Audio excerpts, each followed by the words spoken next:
So now students, हमने बहुत सारे आप लोगों के लिए वीडियो डाले, क्रैश कोर्स डाला, मॉडर्न फिजिक्स के बहुत सारे वीडियोस इस बात के लिए कि जो है इसमें कौन कौन से सवाल अच्छे हैं, कौन कौन से एक्सपेक्टेड हैं। इसी सीरीज़ में अब हम आपके लिए लेके आए हैं एक्सपेक्टेड 45 सवाल नीट 2020 के लिए मॉडल पेपर के नाम से। इसका फ़ायदा जो है आप कैसे उठाएंगे ये आप समझिए। आप सवाल को देखें, सवाल के ऑप्शन देखें, वीडियो पॉज कर दें। पॉज करने के बाद सवाल आप खुद से लगाएं और लगाने के बाद आप जो है सही आंसर आप अपना एक हिट कर लीजिए। और फिर एक बात ये देखें कि आपको सवाल लगाने में आपको 35 से 42 सेकंड के बीच का ही समय लगा है या नहीं। अगर उससे ज़्यादा का समय लग रहा है तो आप मानिए कि अभी आपको थोड़ी सी और तैयारी की आवश्यकता है for good rank in NEET, not only for selection, good rank के लिए, अच्छी रैंक के लिए, जहाँ पे आपको एक बड़ा कॉलेज, गवर्नमेंट कॉलेज आपको मिल सके। इन सारी बातों के लिए आपको ध्यान रखना चाहिए कि जो तैयारी मैं कह रहा हूँ जिस तरीके से, उसी तरीके से आपको करना चाहिए। आपको यहाँ पे सवाल जो है आपकी स्क्रीन पे दिखाई पड़ते रहेंगे और हम लोग यहाँ पे शुरू करते हैं बिना कोई समय गंवाए हुए। आप भी इसको खूब ध्यान से देखें और कई बार देखें। क्वेश्चन नंबर 1 आपके स्क्रीन पे दिखाई पड़ रहा है। सवाल मैं पढ़ता हूँ। From shown circuit find the value of resistance capital R for which power dissipated in circuit becomes maximum. Options हैं 0.1 ओम, 0.2 ओम, 0.4 ओम, 0.3 ओम। और सर्किट में आपको 3 रेजिस्टेंस दिखाई पड़ रहे हैं, एक सेल लगा हुआ है, एक इंटरनल रेजिस्टेंस लगा हुआ है। पूछा गया है capital R for which power dissipated is maximum. तो पावर डिसिपेशन मैक्सिमम की थ्योरम होती है नेट एक्सटर्नल रेजिस्टेंस बराबर नेट इंटरनल रेजिस्टेंस। करंट यहाँ पे आपको जो है जानबूझ करके निकाल के दिखाया गया है, हालांकि वो जिसका कि इस सवाल से कोई भी जुड़ाव नहीं होता है। तो नेट रेजिस्टेंस कैपिटल आर जो आपने देखा वो तीनों पैरेलल में लगे हुए हैं। तो नेट रेजिस्टेंस हो जाएगा R/3 और नेट इंटरनल रेजिस्टेंस है 0.1 ओम। इनको बराबर कर दिया जाए तो कैपिटल आर बराबर 0.3 ओम आ जाता है। Option 4 is correct. ये हुआ आपका पहला सवाल। Now we are at question number 2। The linear velocity of the particle on the north pole and south pole of the earth will be। Options हैं 0, 786 किलोमीटर पर आवर, तीसरा infinite, चौथा 120 metre per second. ये सवाल students fact basis था। आप यहीं पे video को पॉज कर लें। फैक्ट बेसिस था और इसका आंसर है 0। कारण अर्थ घूम रही है, सर्कुलर मोशन उसका एक एक पार्ट कर रहा है और यहाँ पे v बराबर r ओमेगा होता है। That is the relation between linear velocity and angular velocity. और जब आप पोल पे होते हैं तो वहां पे कोई रेडियस नहीं है, r 0 है, इसलिए v भी 0 है। क्वेश्चन नंबर 3 पे आ जाएं। क्वेश्चन नंबर 3 कह रहा है the angle of projection for which the horizontal range and maximum height of the projectile are equal is. Options हैं पहला 45 डिग्री, दूसरा थीटा इक्वल tan इनवर्स 0.25, तीसरा 60 डिग्री, चौथा थीटा इक्वल tan इनवर्स 4। और आप जो है यहाँ पे मैं कुछ सवालों के लिए बोल रहा हूँ, वीडियो पॉज करें, सवाल लगाएं और अब आ रही है सोल्यूशन पे। तो कहा जा रहा है कि एज वी नो, क्या r बराबर अगर NH है, range is n times height है, तो tan theta equal to 4/n। एक और बात याद कर लीजिए कि अगर हाइट है n टाइम्स रेंज तो tan थीटा बराबर 4n हो जाएगा। यहाँ पे tan theta equal to 4/n लगेगा और n की वैल्यू 1, क्योंकि r बराबर h सवाल बोल रहा है। तो tan थीटा की वैल्यू हो जाएगी 4/1, that is tan theta equal to 4 and theta equal to tan inverse 4 and option 4 is correct. और सवाल नंबर आपके पास आ रहा है 4th सवाल। देखें वहां पे कहा गया है the breaking load of the rope is half the weight of the climber. जो आदमी है उसका वेट अगर हम mg माने तो जो डोरी या जो रस्सी जो लगी हुई है वो मैक्सिमम टेंशन जो बर्दाश्त कर सकती है दैट इज mg/2। अब यहाँ पूछा जा रहा है कि in which of the following cases is the rope not likely to break. Rope कब नहीं टूटेगी। ऑप्शंस है क्लिम्बिंग डाउन फास्ट, दूसरा क्लिम्बिंग डाउन स्लोली, तीसरा क्लिम्बिंग अप फास्ट, चौथा क्लिम्बिंग डाउन कॉन्स्टेंटली। और यहाँ पे ये ऑप्शन पढ़ने के पीछे जो कारण है, हो सकता है कि आपको सवाल स्क्रीन में उतना साफ न दिखाई पड़ रहा हो जितना कि आपने उम्मीद करी हो या हमने उम्मीद करी हो, इसलिए पढ़ते रहे। तो सोल्यूशन में आप देख सकते हैं यहाँ पे जो है कि एक डोरी है, एक रस्सी है, टी मैक्सिमम ऊपर है दैट इज mg/2 और वेट लगा हुआ है mg। और कहा गया for safe journey downward movement is essential, क्योंकि अगर ये ऊपर चढ़ने की कोशिश करेंगे तो डोरी तुरंत का तुरंत ब्रेक कर जाएगी। इनके पास सिर्फ एक ऑप्शन है कि इनको नीचे आना होगा। और अब आप यहाँ पे न्यूटन्स लॉज ऑफ मोशन लगाएंगे तो mg minus mg/2 that is the net force बराबर मास इनटू एक्सेलरेशन, और a बराबर g/2, और इनको आना ही होगा नीचे को g/2 एक्सेलरेशन से नीचे आना होगा। Option first is correct. इस बात को आप देख सकते हैं और अपनी तैयारी भी आप देखते रहें, इस बात को ध्यान देने वाला है।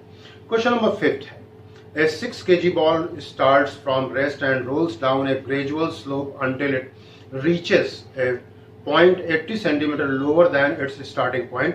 Neglecting friction, speed of the ball is options है 1.82 metre per second, 2.6 metre per second, 3.35 metre per second, 5.2 metre per second. Option में और सोल्यूशन में आप देख सकते हैं, एक हमने ट्रायंगुलर वेज बनाया हुआ है। सवाल रोटेशन का है और वेलोसिटी जब नीचे आता है बॉल कोई भी बॉडी तो उसका फॉर्मूला जो है आप रोटेशन वाले वीडियो में देख सकते हैं, v बराबर √2gh अपॉन बीटा, जहां पे बीटा की वैल्यू है 1 + k² अपॉन r², और k है रेडियस ऑफ गायरेशन, जिसको निकालने का तरीका बताया था कि मूवमेंट ऑफ इनर्शिया के फॉर्मूले में से m उड़ा दीजिए, जो दिख रहा है वो k² है। और यहाँ पे चूंकि सॉलिड स्फीयर है इसलिए k² हो जाएगा 2/5r²। यहाँ पे वैल्यू रखने पे आपको मिल जाएगा 3.35 metre per second. Option 3 is correct.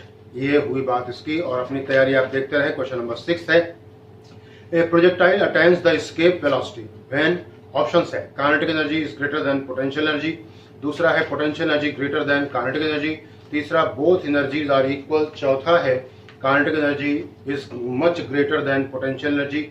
पूछा गया है कब एस्केप वेलोसिटी गेन करेगा। बहुत बढ़िया सवाल था ये।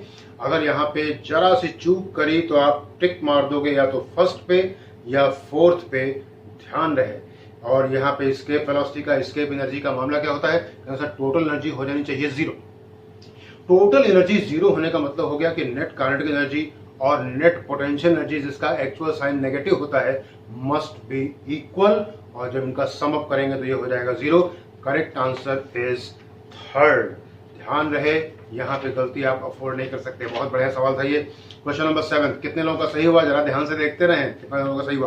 क्वेश्चन नंबर 7 है, if the earth were to suddenly contract to 1/nth of its present radius without any change in its mass, the duration in hours of the new day will be nearly, कह रहे हैं आपकी जो है कि अर्थ को अगर हम जो है फोर्स लगा करके हम इसको जो है सिकोड़ दें और इसकी रेडियस रह जाए ओरिजिनल वैल्यू का 1/nth और मास में कोई चेंज नहीं होगा तो नया टाइम पीरियड क्या होगा। ऑप्शन है 25/n, 24/n, 24 × n, 24/n², चौथा है 24n²।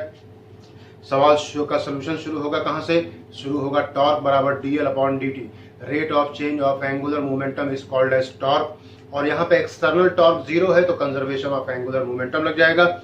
dl 0 यानी कि l कांस्टेंट हो जाएगा, तो I × ओमेगा बराबर कांस्टेंट यानी कि I1 ω1 बराबर I2 ω2, I हो जाएगा 2/5 mr² और ओमेगा हो जाएगा 2π/t।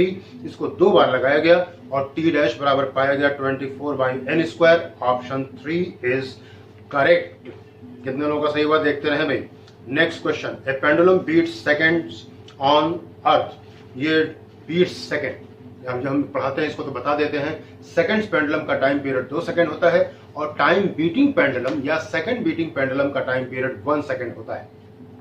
It's time period on a stationary satellite of the earth will be, options है 1 सेकंड, 0, इन्फिनिटी, चौथा है 2 सेकंड। ऑप्शन में और सोल्यूशन में आ रहा है t बराबर 2π√L/g। ये क्या हुआ कैंसर, ये हो गया स्टेशनरी सैटेलाइट या फ्रीली फॉलिंग लिफ्ट या कोई ग्रेविटी फ्री स्पेस जहां पे g की वैल्यू होती है 0, तो टाइम पीरियड हो जाएगा इनफाइनाइट। ध्यान रहे इस बात का और अपना स्कोर चेक करते रहें कितने सही हुए कितने नहीं। अगर कम सही हुए हैं तो अभी भी मौका है, अपनी तैयारी और पुख्ता कर सकते हैं। मैंने लगभग 98% मैटर सारे वीडियोस में मिला करके डाल दिया है। एक बार भी अगर आप गो थ्रू होते हैं सारे के सारे वीडियोस से, सिर्फ आपको लगाना है, कान में ईयरली लगानी है या सामने स्क्रीन टीवी पे देखना है, हाथ में आपको पेन कॉपी रखनी है और जितना दिखाया गया है जितना सिखाया गया है सब आप सीखते चले जाते हैं। फिजिक्स कोई हर्डल नहीं होगा, ये बीके सक्सेना का प्रॉमिस है। ध्यान रहे। Now we are at the question number 9। Two satellites of masses m1 and m2 are revolving around the earth in circular orbits of radii r1 and r2. The ratio of their speeds v1 upon v2 is, option में है r1 upon r2, दूसरा r2 upon r1, तीसरा under root में r1 upon r2, चौथा under root में r2 upon r1। v1 upon v2 पूछा गया था और यहाँ जानते हैं आपकी मामला है ऑर्बिटिंग का। ऑर्बिटिंग के लिए चाहिए होता है centripetal force and that will be provided by gravitational force. तो आ गया यहाँ पे G M M upon R square बराबर M V square upon R, V बराबर under root G M upon R. यहाँ पे ध्यान रहे कि ये ऑर्बिटल वेलोसिटी है and orbital velocity is independent of mass of the object as well as angle of projection. 12 लौट के इस सवाल पे v is inversely proportional to under root r है, v1 अपॉन v2 बराबर अंडर रूट में r2 upon r1। Option 4 is correct. ये बात ध्यान रहे। अब आपके सामने आ रहा है question number 10। A long spring is stretched by 2 cm and the potential energy is U. If the spring is stretched by 10 cm, its potential energy will be, options हैं U by 25, U by 5, 5U, 25U। और solution में आ जाए, यहाँ पे spring energy है, spring के अंदर energy कौन सी, इलास्टिक पोटेंशियल एनर्जी, और ये चाहे खींचा जाए और चाहे इसको दबाया जाए, इलांगेट करें चाहे आप इसको कॉम्प्रेस करें, दोनों ही स्थितियों में स्प्रिंग के अंदर सेम एनर्जी ही स्टोर होती है। बहरहाल यहाँ पे लौटे u बराबर हाफ के एक्स स्क्वायर, 2 बार के लिए इसको आप इंप्लीमेंट करेंगे तो u अपॉन यू डैश बराबर हाफ के 2 स्क्वायर और नीचे आ रही है हाफ के 10 स्क्वायर। सॉल्व करने पे 1 अपॉन 25 एंड u डैश बराबर 25u। Option 4 is correct. और आ जाता है आपके सामने question number 11। A liquid will not wet the surface of a solid if the angle of contact is, options है 0, 45 degrees, 60 degree, 120 degree। Option 4 is correct। Angle of contact must be obtuse। 135 degree होता है mercury और glass के लिए। Simple water और glass के लिए ये हो जाता है क्या, लेस देन 90। और क्लीन ग्लास और का जो है प्योर वाटर के लिए, प्योर वाटर कौन सा, जो डिस्टिल वाटर होता है, उसके लिए एंगल ऑफ कांटेक्ट 90 डिग्री होता है। यहाँ पे कोई भी कैपिलरी एक्शन नहीं होता है। जहाँ पे जो भी चीज मिल रही है वो वहां पे आपको मैं एक्सप्लेन कर दे रहा हूँ। ध्यान रहे और खूब अच्छे से देखें और खूब फायदा उठाएं। अगले सवाल पे आ रही है। When ice cubes are form the entropy of water, options है नो चेंज, दूसरा डिक्रीजेस, तीसरा इंक्रीजेस, चौथा है मे इंक्रीज और डिक्रीज। सोल्यूशन में आ जाइए तो कहा जाएगा ऑप्शन 2 इज करेक्ट, क्योंकि entropy is measurement of disorder and जब आइस फॉर्म होती है तो डिसऑर्डर डिक्रीज कर जाता है, ये इसका कारण है। तो करेक्ट आंसर इसका हो गया है सेकंड। आ जाते हैं हम लोग अगले सवाल पे, दैट इज क्वेश्चन नंबर 13। एक फिगर आपको दिखाया गया है इसमें, इनकॉम्प्रेसिबल लिक्विड, इनकॉम्प्रेसिबल जिसको दबाया ना जा सके ऐसे लिक्विड को कहते हैं incompressible liquid, flows through a horizontal tube as shown in figure, then the velocity v of the liquid is, options है 3 metre per second, 1.5 metre per second, 1 metre per second, 2.25 metre per second. ये सवाल लगेगा किस बात से कि जो rate है फ्लो ऑफ वाटर लिक्विड का, वही जो आने का है वही जाने का होना चाहिए, क्योंकि लिक्विड कहीं पे भी जो है ठहरेगा नहीं। ध्यान रहे इस बात का। तो यहाँ पे लगेगा क्या, प्रिंसिपल ऑफ कॉन्टिन्यूटी, और कॉन्टिन्यूटी का प्रिंसिपल ध्यान रहे ये कतई एक आपके कंजर्वेशन ऑफ एनर्जी पे जो है वैलिड नहीं होता, होल्ड नहीं करता, इस पे आधारित नहीं होता। ये सवाल कभी किसी एग्जाम में पूछा गया था, मैंने आपको बता दिया। यहाँ पे एवी बराबर कांस्टेंट, एरिया इंटू वेलोसिटी बराबर हो जाएगा कांस्टेंट। तो एरिया इंटू वेलोसिटी आने के लिए हो जाएगा a इंटू 3, जाने के लिए हो जाएगा a इंटू 1.5 और जाने के लिए हो जाएगा दूसरी वाली ट्यूब में 1.5 एरिया इंटू वेलोसिटी। सॉल्व करने पे आप पा रहे हैं 1 metre per second. Now we are at question number 14। The amount of heat required will be minimum when a body is heated through 1 Kelvin, 1 degree centigrade, 1 degree Fahrenheit, same in all cases। और यहाँ पे पूछा जाए centigrade का जो पैमाना है temperature का, यहाँ पे lower point 0, upper point 100, number of interval 100 है। आगे बढ़ जाइए तो कहा जाएगा कि फॉरेनहाइट में लोअर पॉइंट है 32 पे, अपर पॉइंट है 212 पे, टोटल नंबर ऑफ इंटरवल 180, और यहाँ पे इसके एक इंटरवल की थर्मल वैल्यू, कैलोरीफिक वैल्यू कम होगी सेंटीग्रेड के कंपैरिजन में। केल्विन में भी जो है lower point 273, upper point 373, total number of interval 100 जो कि सेल्सियस के बराबर है। मैंने ऑप्शन में र्यूमर और रैंकिन के बारे में भी दे रखा है, उसको भी आप देख सकते हैं। तो दिस वाज क्वेश्चन नंबर 14। और हाँ, इसका सही आंसर हमने बताया था, ऑप्शन 3 इज करेक्ट। फॉरेनहाइट से, एक फॉरेनहाइट से अगर आप जो है किसी चीज को हीट अप करेंगे तो वहां पे हीटिंग की वैल्यू बहुत कम हो जाएगी। Now question number 15, the ratio of densities of two substances is 2:3 and their specific heats are in the ratio 3:4. The ratio of their heat capacities for unit volume is, option पढ़ दूं, 1:1, 1:2, 2:1, 8:7। और heat capacity का formula होता है m/c। यहाँ पे ध्यान दीजिए, मास के बारे में नहीं कहा गया है, डेंसिटी के बारे में कहा गया है। और वॉल्यूम के लिए कह रखा गया है क्या, कांस्टेंट है, फिक्स है। तो मास बराबर क्या, volume into density into C. तो heat capacity 1 upon heat capacity 2 बराबर हो जाएगा ρ1 upon ρ2 into C1 upon C2। 2/3 into 3/4 solve करने पे ऑप्शन आ गया 1/2।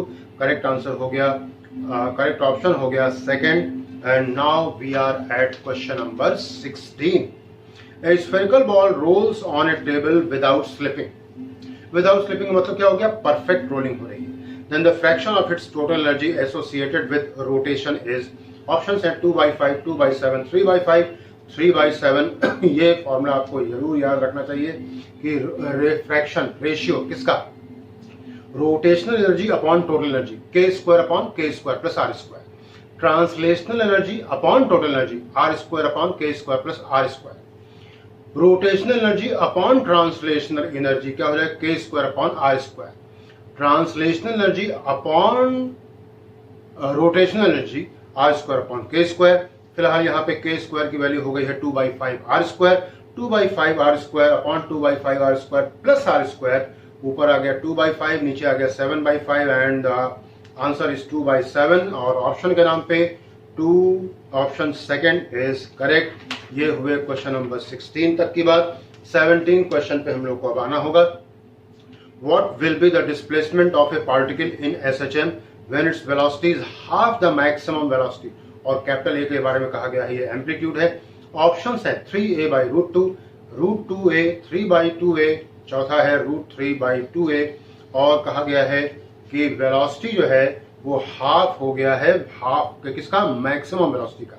वेलोसिटी का फॉर्मूला आपको याद होना चाहिए SHM में, ω√a² - y²। Maximum velocity a omega, तो यहाँ पे हो गया है ω√a² - y² बराबर हाफ a ओमेगा। सॉल्व करने पे y की value a√3/2। Option 4 is correct. यहाँ पे मामला है SHM का। लगे हाथ यहाँ पे मैं आपको लोगों को एक बात और बता देता हूँ कि जरूर याद रखिएगा कि ये 0, y बराबर 0 है, y बराबर a/2, y बराबर a, फिर लौटिए y बराबर a/2, यहाँ पे y बराबर 0, -a/2, -a, फिर लौटिए -a/2 और फिर 0 है। ये अब जो है आपका एक ऑसिलेशन पूरा हो रहा है। अगर y बराबर a sin ω t है, कैपिटल T टाइम पीरियड है, तो यहाँ पे समय 0 होगा और यहाँ पे t/12 होगा, यहाँ पे 3t/12, 5t/12, 6t/12, 7t/12, 9t/12, 11t/12, 12t/12। ये बात जरूर याद करके जाइएगा, सवाल में आपको कभी भी देखने में आ सकता है, याद रहे, अच्छा रहेगा। आ जाइए क्वेश्चन नंबर 18 पे। Which of the following functions represents a simple harmonic oscillation? Option है sin ω t minus cos ω t, sin square ω t, sin ω t plus cos 2 ω t, sin ω t minus sin 2 ω t। ध्यान रहे यहाँ पे जो दो function periodic हैं और एक समान रूप से पीरियोडिक है वो है sin ω t और cos ω t। बाकी जगहों पे पीरियोडिसिटी कांस्टेंट नहीं हो पाएगी क्योंकि फ्रीक्वेंसी डिफरेंट हो रही है।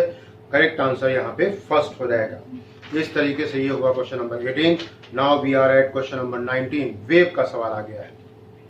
A wave travels in a medium according to the equation of displacement given by y bracket में x, t बराबर 0.03 sin pi ब्रैकेट में 2t minus 0.01x, where y and x are in meter and t in second। The wavelength of wave is, options है 200 metre, 100 metre, 20 metre, 10 metre. यहाँ पे एक चीज जानबूझ करके मैंने आपको दिखा रखी है, उसका सवाल से कोई लेना देना नहीं था। Velocity of the wave is given by n lambda as well as omega upon k। Omega हो गया है, देख सकते हैं आप। कंपेयर करेंगे अगर आप y बराबर ए साइन ब्रैकेट में ओमेगा टी माइनस के एक्स से, तो पाई को आप अंदर ले जाएं तो ओमेगा हो जाएगा 2 पाई, के हो जाएगा 0.01 पाई, और यहाँ पे v बराबर ओमेगा अपॉन के 200 मीटर पर सेकंड जानबूझ के मैंने आपको निकाल के दिखाया हुआ है। आपको चाहिए था सिर्फ लैम्डा, जो कि के वेव नंबर प्रोपेगेशन कांस्टेंट बराबर 2 पाई बाय लैम्डा से भी निकल आएगा।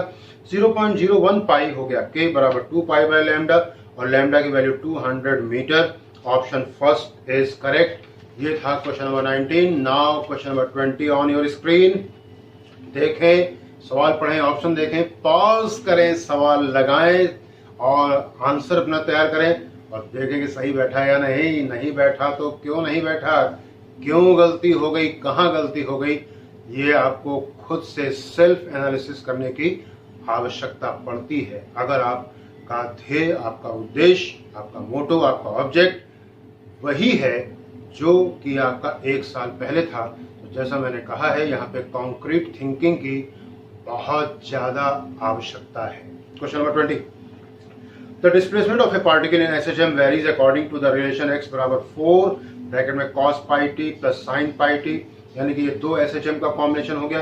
The amplitude of the particle is, option है -6, 4√3, 4√2 और 8 है। यहाँ देख सकते हैं दो एसएचएम है, एक 4 cos पाई टी, एक 4 sign pi T.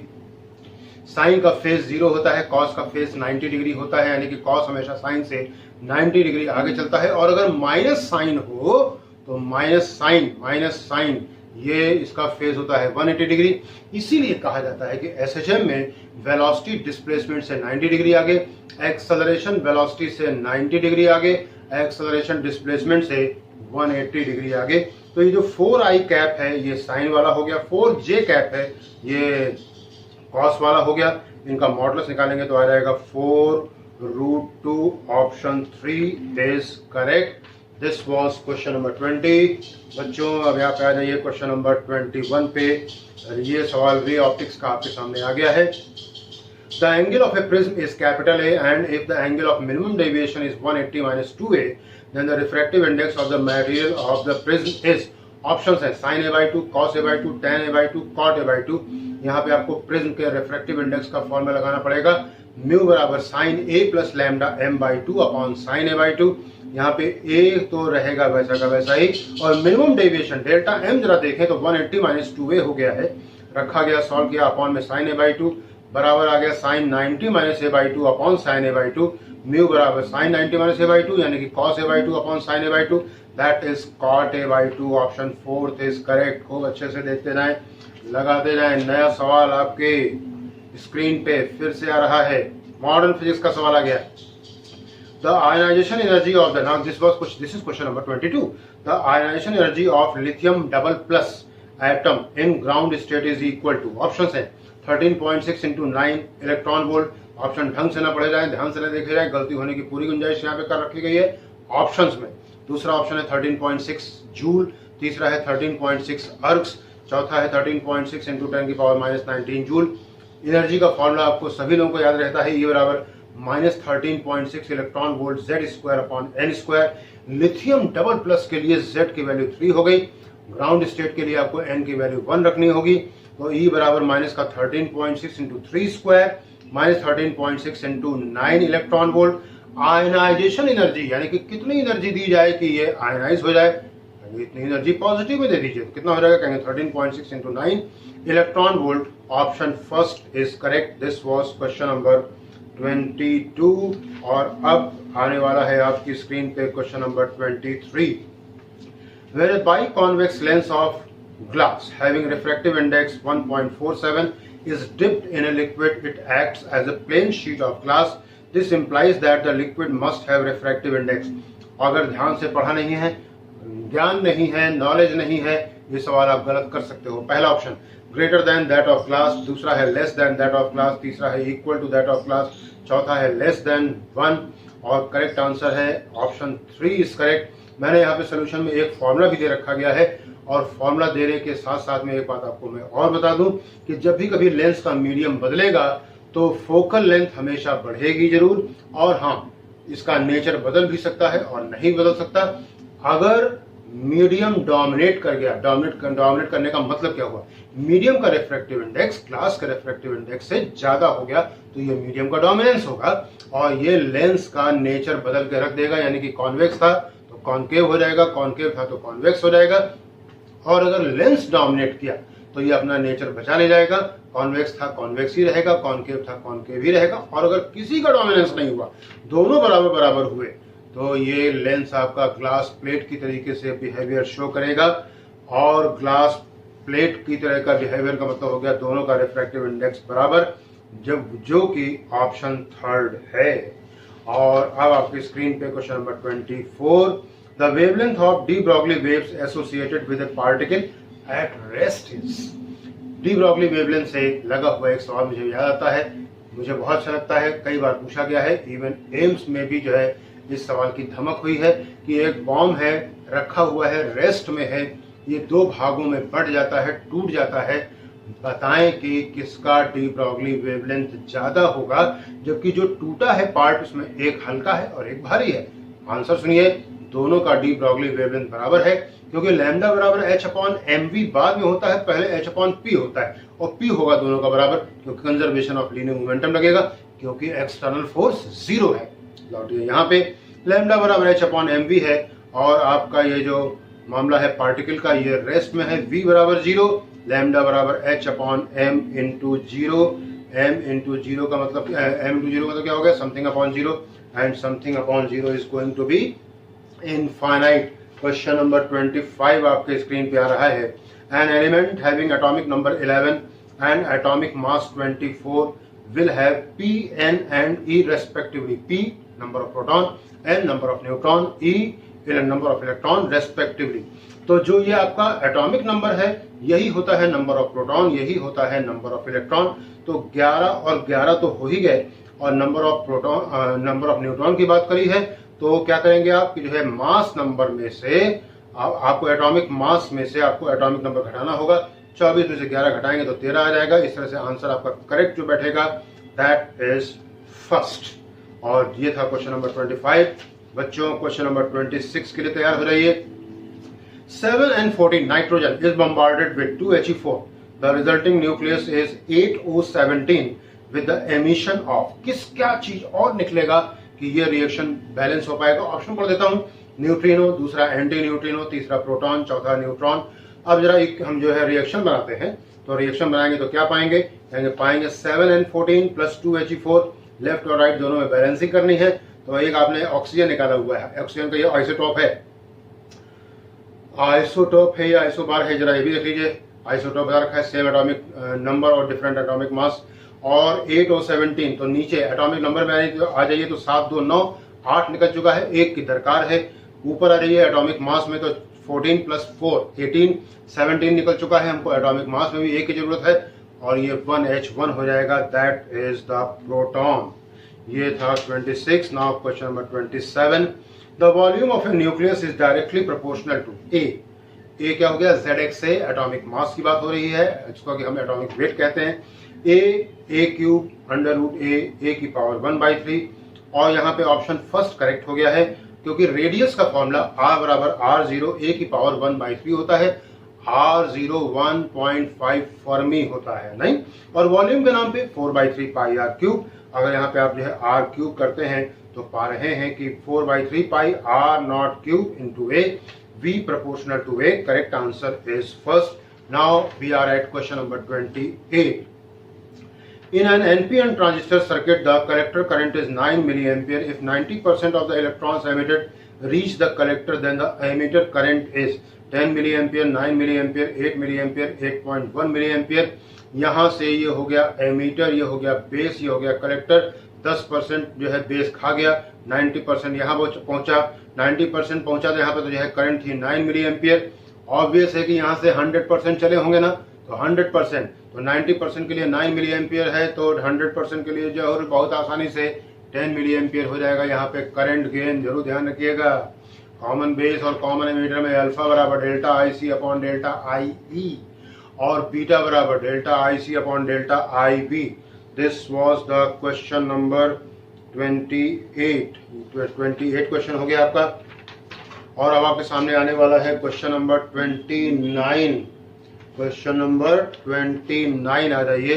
2 coils have self inductance L1 बराबर 4 मिली हेनरी एंड L2 बराबर 1 millihenry respectively. The currents in the 2 coils are increased at the same rate. At a certain instant of time, both coils are given the same power. If I1 and I2 are the currents in the 2 coils at that instant of time respectively, then the value of I1 upon I2 is, options है 1/8, 1/4, 1/2 and 1।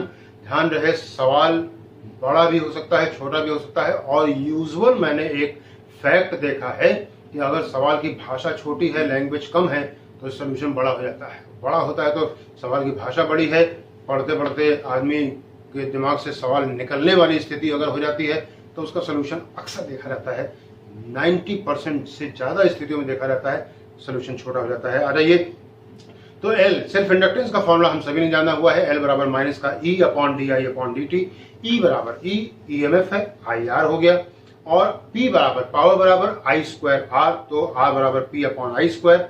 Solve करने पे आ रहा है P upon capital I और साथ में d I upon d t, तो capital L inversely proportional to I हो गया, तो I1 अपॉन I2 बराबर L2 upon L1 and the correct answer is 1:4. Option second is correct. This was question number 29. Now we are at question number 30. Lenge's law is a consequence of the law of conservation of, पहला option charge, दूसरा मास, तीसरा momentum, चौथा energy. Option 4 is correct. This is the consequence of law of conservation of energy. First law of thermodynamics, Lenge's law, Kirchhoff's second law, Bernoulli's law, ये 4 principal हैं जो कि conservation of energy पे आधारित होते हैं, याद रखें। 31. The time taken by a photoelectron to come out after the photon strikes is approximately, option है 10 की पावर माइनस 1 सेकेंड, 10 की पावर माइनस 4 सेकेंड, 10 की पावर माइनस 10 सेकेंड, 10 की पावर माइनस 16 सेकेंड। ये फैक्ट बेसिस सवाल था। Option 3 is correct, 10 की power minus 10 second. जब फोटो इलेक्ट्रिक इफेक्ट एक्सप्लेन नहीं हो रहा था तो आइंस्टाइन साहब का कहना था, sorry great, all time great scientist और मेरे बहुत बड़े फेवरेट ऑप्शन, उन्होंने इस बात को कहा था कि इलेक्ट्रॉन के आने में, यानी फोटोन के आने में इलेक्ट्रॉन के निकलने में कोई टाइम लैग नहीं होता। पूछा गया कोई तो होता ही नहीं है, कुछ तो होता होगा, तो उन्होंने कैलकुलेट किया 10 की power minus 10 second. This was question number 31। Now we are at question number 32।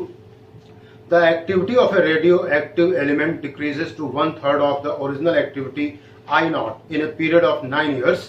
After a further lapse of 9 years, its activity will, पहला ऑप्शन है I0, दूसरा है 2/3 I0, तीसरा है I0/9, चौथा है I0/6। सवाल अगर आपने लगा लिया है तो बहुत अच्छी बात है, नहीं लगा लिया है तो एक्सपोनेंशियल फॉल के ऊपर मैंने एक वीडियो बनाया हुआ है, छोटा सा वीडियो है। पूरी फिजिक्स में कुछ 9 जगहों पे एक्सपोनेंशियल फॉल हुआ है, कुछ जगहों पे 2-3 जगहों पे एक्सपोनेंशियल ग्रोथ हुआ है। वहां पे आपको ये सारी बातें बहुत डिटेल में समझाई गई हैं। यहाँ पे ऑप्शन 3 करेक्ट है, और इसको मैंने बताया था exponential fall is proportional fall. Exponential fall is proportional fall, यानी कि once decided rate of fall will remain forever. यानी कि पहले अगर कहा गया है कि 1/3 रह गया है, 1/3 रह गया है कितने समय में, 9 सालों में, तो अगले 9 सालों में ये 1/3 का भी 1/3 रह जाएगा, दैट इज I0/9। एक और 9 साल लोगे तो I0/81 रह जाएगा। तो ये था question number 32। Now we are at question number 33। The current I through 10 ohm resistor in the given circuit is, option है 50 मिली एम्पियर, दूसरा है 20 मिली एम्पियर, तीसरा है 40 मिली एम्पियर, चौथा है 80 मिली एम्पियर। और सर्किट में आप देख सकते हैं एक सेल लगा हुआ है और 2 डायोड लगे हुए हैं। उसमें से एक डायोड फॉरवर्ड बायस में, एक डायोड रिवर्स बायस में है।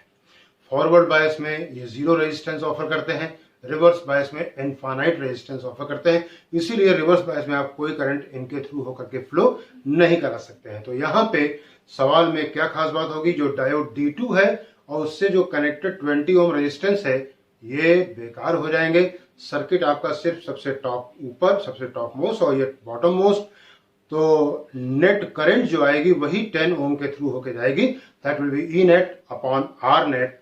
तो ई नेट कितना हो गया 2 वोल्ट, और नेट रेजिस्टेंस जो एक्टिव रेजिस्टेंस है वो 15 ओम प्लस 10 ओम 2/25 एम्पियर, और 1000 से मल्टीप्लाई कर दीजिए, साथ में 10⁻³ से मल्टीप्लाई कर दीजिए, and you are getting the answer 80 milliampere. Option 4th is correct. This was question number 33. Now we are at question number 34. The critical angle of a certain medium is sin inverse 3/5. The polarizing angle of the medium is. बहुत ही शानदार सवाल आता है, तो सवाल कुछ second का नहीं आता है तो यह फंस जाएंगे पोलराइजेशन में. पोलराइजिंग एंगल हमसे पूछा गया है, और पोलराइजिंग एंगल के लिए मामला हमको याद होगा तो ब्रेविस्टर्स लॉ था. पोलराइजेशन में 2 ही लॉ थे वहां पे, मेलस लॉ और ब्रेविस्टर्स लॉ. म्यू बराबर tan IP, तो अब मुझे किसी तरीके से म्यू का पता लगाना है. म्यू का पता लगाने के लिए हमको क्रिटिकल एंगल दे रखा गया है, तो साइन इनवर्स कितना है 3/5, तो साइन थीटा सी क्या होता है 1/म्यू. सॉल्व करने पे म्यू की वैल्यू 5/4, और म्यू बराबर tan IP, IP के बराबर क्या हो जाएगा tan इनवर्स 5/4, और ऑप्शन करेक्ट हो गया second. This was 34 question. Now we are at 35. At the magnetic poles of the earth a dip needle will. Options है बेंड स्लाइटली वर्टिकल, दूसरा वर्टिकल, तीसरा हॉरिजॉन्टल, चौथा inclined at 45 degree to the horizontal. Option बताता हूं आपको, पहले आप इस सवाल को समझ ले. ये हमारे पास अर्थ हो गया, ये नॉर्थ पोल, ये साउथ पोल, हमारे हाथ में कोई एक magnetic needle, compass needle, bar magnet, कोई भी हमने लेके हाथ में पकड़ करके मिडिल पॉइंट से बांध करके हम नॉर्थ पोल की तरफ को बढ़ रहे हैं. तो जैसे जैसे हम नॉर्थ पोल की तरफ को बढ़ते रहेंगे, अर्थ के नॉर्थ पोल का हमारे बार मैग्नेट के साथ में जो है व्यवहार कैसा होगा, कहेंगे हमारे नॉर्थ पोल को ये दूर फेंकता जाएगा और साउथ पोल को अपनी तरफ को अट्रैक्ट करता जाएगा. तो जैसे जैसे पास में होते रहेंगे, साउथ पोल के साथ में दूरी बहुत कम, नॉर्थ पोल के साथ में मैक्सिमम, और जैसे ही ये पहुंचेंगे पोल पे, ये पोल, ये मैग्नेट वर्टिकल हो जाएगा. Correct option is second. This was question number 35. Now we are at 36 question. The current through a coil of self-inductance L is equal to 2 millihenry is given by I बराबर t square e की power minus t at time t. How long will it take to make the EMF zero?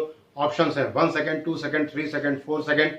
EMF zero करने की बात की गई है, और हम लोग फॉर्मूला जानते हैं E बराबर -L di/dt, -L d/dt. I की जगह पे वैल्यू रख दी हमने, t स्क्वायर e की पावर माइनस t. दो फंक्शंस का डिफरेंशियल हो रहा है और दोनों प्रोडक्ट में लगे हुए हैं. कैसे डिफरेंशियल करेंगे, फर्स्ट फंक्शन को रोकेंगे इनटू सेकंड का डिफरेंशियल, प्लस सेकंड फंक्शन को रोकेंगे फर्स्ट का डिफरेंशियल, और इसको हम कर देंगे 0, और सॉल्व करने पे t की वैल्यू 2 सेकंड, और option second is correct. This was question number 36. Now we are at question number 37. 2 electric lamps of 40 watt each are connected in parallel. The power consumed by the combination will be, options हैं 20 watt, 60 watt, 80 watt, 100 watt. और यहाँ पे कुछ बातें ध्यान रखें आप, कि जो घरों की वायरिंग होती है वो पैरेलल कॉम्बिनेशन में होती है, और जो पावर होता है ये कॉम्बिनेशन के नाम पे कैपेसिटर लॉ फॉलो करता है. यानी कि सीरीज में 1/p बराबर 1/p1 प्लस 1/p2, और पैरेलल में p बराबर p1 प्लस p2. और जब ये हीटर यूज होते हैं तो ये पानी बॉयल करने के काम आते हैं. तो जो समय लगता है वो समय कॉम्बिनेशन के नाम पे रेजिस्टेंस लॉ फॉलो करता है. यानी कि सीरीज में T1 प्लस T2, पैरेलल में 1/t बराबर 1/T1 प्लस T2. यहाँ पे कहा गया है पैरेलल, साफ साफ कह रखा गया है पैरेलल में. अगर न भी कहा गया होता तो भी आपको कॉम्बिनेशन पैरेलल ही लेना होता, क्योंकि इसका पर्पस डोमेस्टिक यूजेस के लिए होता है. तो P बराबर P1 प्लस P2 हो जाएगा. 40 watt plus 40 watt, that is 80 watt. Now we are at question number 38. The quantity that remains unchanged in a transformer is, options हैं voltage, current, frequency, phase. हम जानते हैं कि ट्रांसफार्मर वोल्टेज बढ़ा सकता है, घटा सकता है, करंट बढ़ा सकता है, घटा सकता है.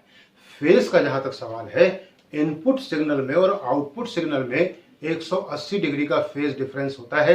हाँ, ये फ्रीक्वेंसी को नहीं बदलता. एक और बात कि ये अगर आइडियल ट्रांसफार्मर है तो ये पावर भी एम्पलीफाई नहीं करता. और एक बात, ट्रांसफार्मर कभी भी डीसी के लिए काम नहीं करता है. This was question number 38. Now we are at 39th question. A convex lens of focal length f produces an image 1 by n times that of the size of the object. The distance of the object from the lens is, options है, u पूछा गया, options है f by n, nf, n minus 1f, n plus 1f. और यहाँ पे ध्यान रहे कुछ बातें, कि कॉन्वेक्स लेंस की फोकल लेंथ पॉजिटिव होती है, कॉनकेव लेंस की focal length negative, concave mirror की focal length negative, convex mirror की फोकल लेंथ पॉजिटिव। मैग्निफिकेशन दे रखा गया है 1/n, तो ये v अपॉन यू के बराबर, v बराबर u अपॉन n हो गया और u बराबर तो u हो गया। अब मैंने लेंस फॉर्मूला लिखा 1/v माइनस 1/u बराबर 1/f, और अभी तक के मैंने कोई साइन किसी को नहीं दिया है। अब आ जाइए साइन की बात करें तो u लेंस के लेफ्ट में रखा गया है इसलिए ये नेगेटिव हो जाएगा, इमेज जो बनेगा राइट साइड में इसलिए v पॉजिटिव हो जाएगा, और जैसा कि मैं पहले बता चुका हूं कि focal length of convex lens positive हो जाएगा, तो ये बनेगा n upon u minus 1 upon minus u बराबर 1/f। सॉल्व करने पे u बराबर f times n plus 1। Option 4th is correct. Now we are at question number 40। Lyman series lies in the region infrared, ultraviolet, visible, radio. Option 2nd is correct. Ultraviolet region में ये पड़ता है Lyman series. और एक बात कि यह exam से पहले ये सारी की सारी चीजें जरूर से जरूर एक बार रिवाइज करके जाएंगे। क्वेश्चन नंबर 41 पे अब आपको आना है। ये कह रहे हैं 2 ब्लॉक्स, 41 क्वेश्चन जो आएगा वो है क्या, 2 point charges plus 5 microcoulomb and minus 2 microcoulomb are kept at a distance of 1 metre in free space.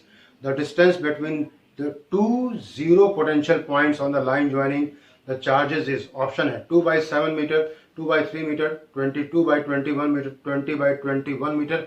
ये सवाल तो अपने आप में अच्छा है ही, इस सवाल को देने के पीछे एक जो उद्देश्य छिपा था वो समझिए। अगर आप टॉप करने के लिए जा रहे हैं एग्जाम में तो ध्यान रहे आप सिलेक्शन से भी हाथ धो बैठेंगे। 720 नंबर का पेपर होता है, अगर आपके 600 नंबर 590 नंबर भी आ रहे हैं तो आपको गवर्नमेंट कॉलेज आपसे कोई छीन नहीं सकता है। लेकिन ये 590 के लिए हमको कोशिश करनी होती है। 720 की जो स्टूडेंट ट्राई करते हैं वो कई साल तक ट्राई करते रहते हैं, इसलिए टॉप करने की कोशिश नहीं करनी है। तो हमको लिमिटेड सवाल लगाने हैं। 600 का मतलब हो गया 180 में से हमारे 150 सवाल सही होने चाहिए, यानी कि हमको बाकी के सवाल कितने हो गए, 180 में से हमको जो है 140 लगाएंगे तो 560 आ जाएंगे, 150 लगाएंगे तो 150 सही होंगे तो 600 नंबर आ जाएंगे, 150 यानी कि 30 सवाल हमें छोड़ने हैं। तो ये बात सीखनी थी कि जितना अच्छा ज्ञान हो कि हमें कौन सा सवाल अटेम्प्ट करना है, उससे ज्यादा अच्छा ज्ञान हो कि कौन सा सवाल हमें छोड़ देना है। ये सवाल सिर्फ इसी पर्पस के लिए था कि अगर आप इसमें उलझेंगे तो लंबा उलझ के जाएंगे। तो कहा गया है कि 2 चार्जेस हैं प्लस 5 माइक्रोकूलम माइनस 2 माइक्रोकूलम। एक पॉइंट P1 है जो कि 5 वाले से x1 दूरी पे है, दूसरा P2 पॉइंट है जो कि -2 से x2 दूरी पे है। हमने पहले P1 के लिए ट्राई किया, कैसे, KQ/R1, फिर दूसरे के लिए KQ/R1। सॉल्व करने पे आया x1 की वैल्यू 5/7 मीटर। इसी तरह से फॉर P2 हमने लगाया तो x2 बराबर 2/3 मीटर आ गया। जब P1 P2 की बारी आई तो ये डिस्टेंस क्या हो जाएगी, 1 minus x1 plus x2। Solve करने पे 20/21 metre. This was question number 41। Now we are at 42। The normal component of acceleration of a particle in circular motion is due to, पहला है speed of the particle, change in direction of velocity, change in magnitude of velocity, rate of change of acceleration। और यहाँ पे option 2nd is correct. Normal component का मतलब क्या होता है, सेंट्रीपिटल एक्सेलरेशन, और ये पाया जाता है सिर्फ स्पीड में बदलने से। एक और एक्सेलरेशन होता है टेंजेंशियल एक्सेलरेशन, ये क्या, वेलोसिटी के मैग्नीट्यूड के बदलने की वजह से आता है। सेंट्रीपिटल एक्सेलरेशन की दिशा रेडियल होती है, टेंजेंशियल कंपोनेंट की दिशा नाम से ही पता लग रहा है, टेंजेंशियल कंपोनेंट टेंजेंट की तरफ को लगता है। क्वेश्चन नंबर 43 पे आ जाइए। 2 blocks each of mass m are connected to a spring of force constant k. If both are given velocity v in opposite directions, then the maximum elongation of the spring is, पहला option है √mv²/k, दूसरा √2mv²/k, तीसरा √mv/k, चौथा √mv²/2k। यहाँ पे spring के अंदर energy हो जाएगी और ये काइनेटिक एनर्जी के चेंज की वजह से आएगी। कंजर्वेशन ऑफ एनर्जी का एप्लीकेशन होगा। नेट एनर्जी कितनी, kinetic energy half mv² plus half mv² will be equal to half kx²। तो जोड़ेंगे तो mv² बराबर हो जाएगा हाफ kx² और x की value √2mv²/k। Option Second is correct. Now we are at question number 44.